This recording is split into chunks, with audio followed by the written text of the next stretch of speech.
Every room has an entrance. It doesn't have to be grand. It doesn't have to be constantly accessible. Simply by its definition, a room cannot be a room without a way in and a way out. Every rule has an exception.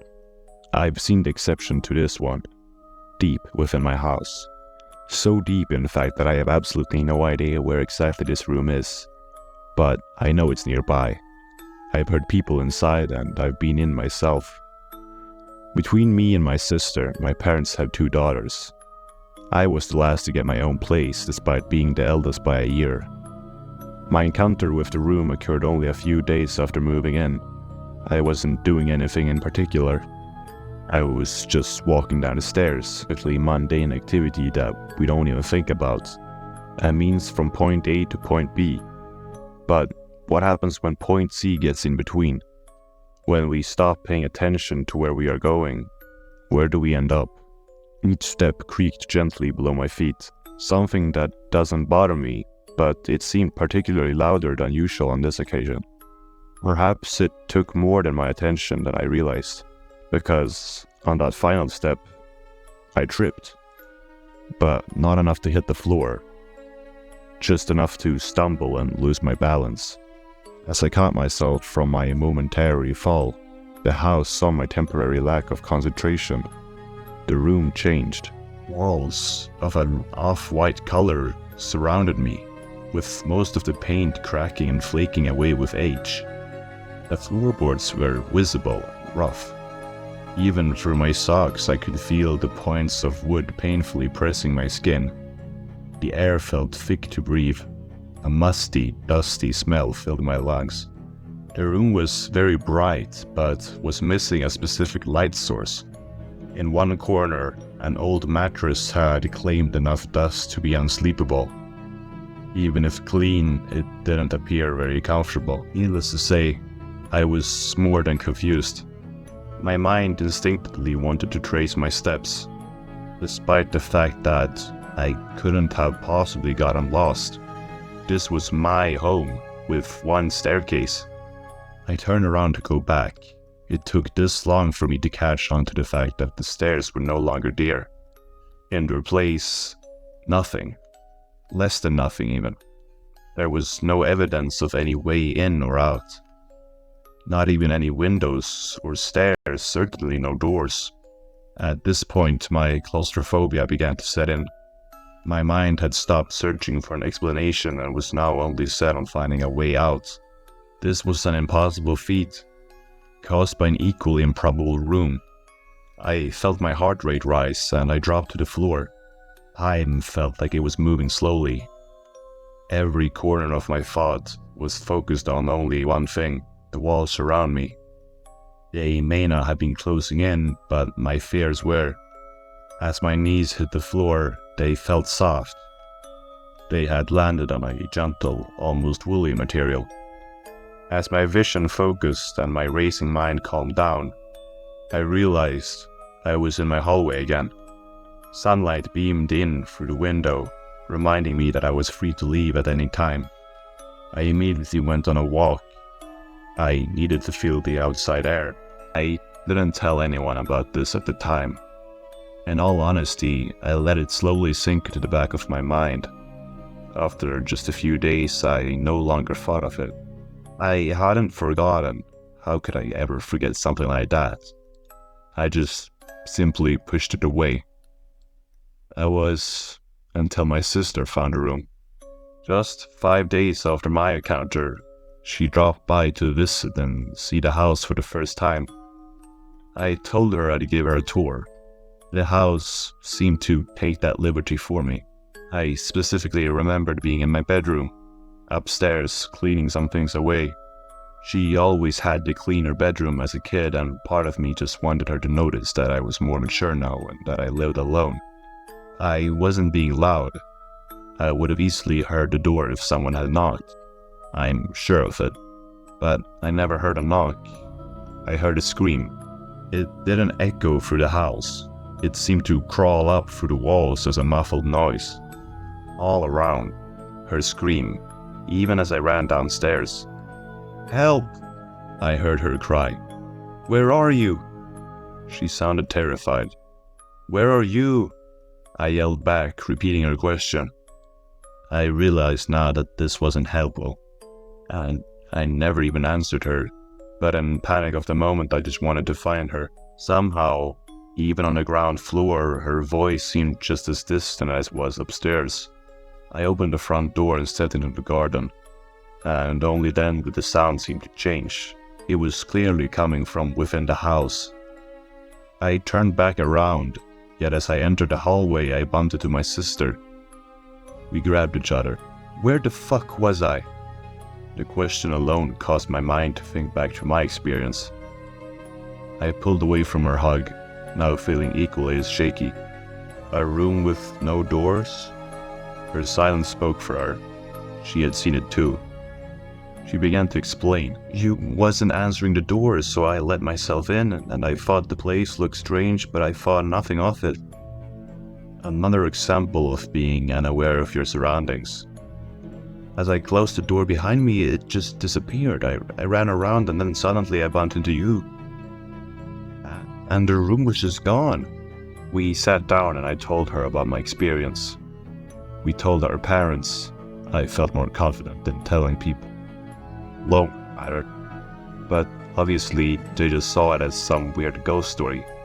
Spooky. Seriously, that was the first thing our dad said.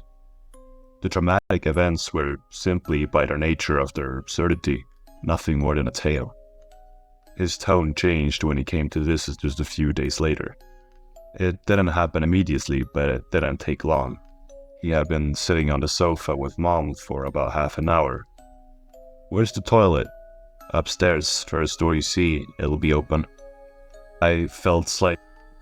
Deep down, I think I knew he would find a room. When he came back with a pale expression, I had my answer. My mom looked rightfully concerned. "You look like you've seen a ghost. Are you okay, dear?" Spoke gently as she stood up to walk over to him. "He's seen the room," I explained for him. Mom's puzzled face showed that she wasn't exactly sure what I meant, so Dad finished the explanation. The one without the doors. Mom, of course, experienced it too by the end of her visit. On her way out the front door, Dad was holding her hand at one moment, yet the next she was gone, like the rest of the cases. She returned a few moments later, albeit shaken up. Everyone who visits gets to see the room. There are no exceptions. Every single person who has ever visited my house has seen the room at some point before leaving. Then they are safely and promptly returned. What's stranger still is that it never occurs more than once. A single visit is all anyone ever seems to be permitted. Family members, friends, mechanics, delivery drivers that step just one step too far. If you step foot through that front door, you will be seeing the room. That has been true for 3 years, as long as I've lived here. It became almost charming. Last night I met a guy whilst out with friends. He was nice, almost had a familiar sense to him. After chatting for a while, I told him about the room. "Oh yeah, very funny." His skepticism was showing. "I'm serious. Ask any of my friends here." He didn't ask any of them. Perhaps he thought he'd sound just as sane as I did. "Just trying to get me back to your place, aren't you?" I smiled at this thought and played into it. "Well, why don't you find out?" He came back to mine. He seemed to pause when he saw the house. Pale already. I had never seen anyone look so frightened. I told him there was nothing to be afraid of, and after a moment he apologized while following me inside. Once inside, his composure became calmer. He immediately told me he was going to use the bathroom, and without even asking where it was, he simply assumed it was upstairs and headed for it. Odd, I thought, but my mind was more focused on the upcoming witnessing of the room. I was excited to prove his doubt strong. Strangely enough, he came back without having seen it. It can take some time for some people. Let me show you around. The more you move around, the faster it'll happen. I gave him a tour of the house. When we reached the final door upstairs, my bedroom, he smiled at me. Maybe it'll happen if we go in there. I smiled back, knowing his confidence would be humbled once he saw the doorless room. As I turned my back to him and opened my bedroom door, I felt his presence vanish. Turning around confirmed my suspicion. He was gone. Oh my god! The sound of his voice crawling up the walls. Where am I? I told you. Believe me now? Well, yeah, how long does this last? A minute at most, I spoke whilst laughing. Yet, every rule has an exception. A few minutes in, I started to get worried. After an hour, he begged me to help him. It's now been a whole night. His voice has stopped. Room had always returned people. Always. Why was this man the exception? I wanted to have helped him, but I'm not even sure where I would start. Calling the police seemed out of the question. How would I even explain that the house had kidnapped somebody? I spoke to him all night, trying to find a way to help him. But we both knew he wasn't getting out until the house allowed it. He gave up. He started talking about how regretful he was. At the time, he meant for visiting the house, but thinking back, I believe he meant something else. He kept talking about him doing the wrong thing at the wrong time. The final words where I stopped understanding him entirely was the most telling. She's going to keep me here. Is he talking about me? Or does he know something I don't? Researching my address further yielded an interesting development. He had been the previous owner of this house. Perhaps subconsciously I recognized him. Intrigued by his familiarity, I had never met the previous owner before buying the house, but it can't be a coincidence. I must have seen him somewhere else. I also found this house. It was from a few years before I moved in. The original floor plan had a basement, so currently lacks. Could this be the room? A friend of his came by today to ask if he was still here. I explained that he had left in the night. His friend came inside, and he never saw the room. The room with no doors has found its prisoner, and it no longer takes visitors as captive.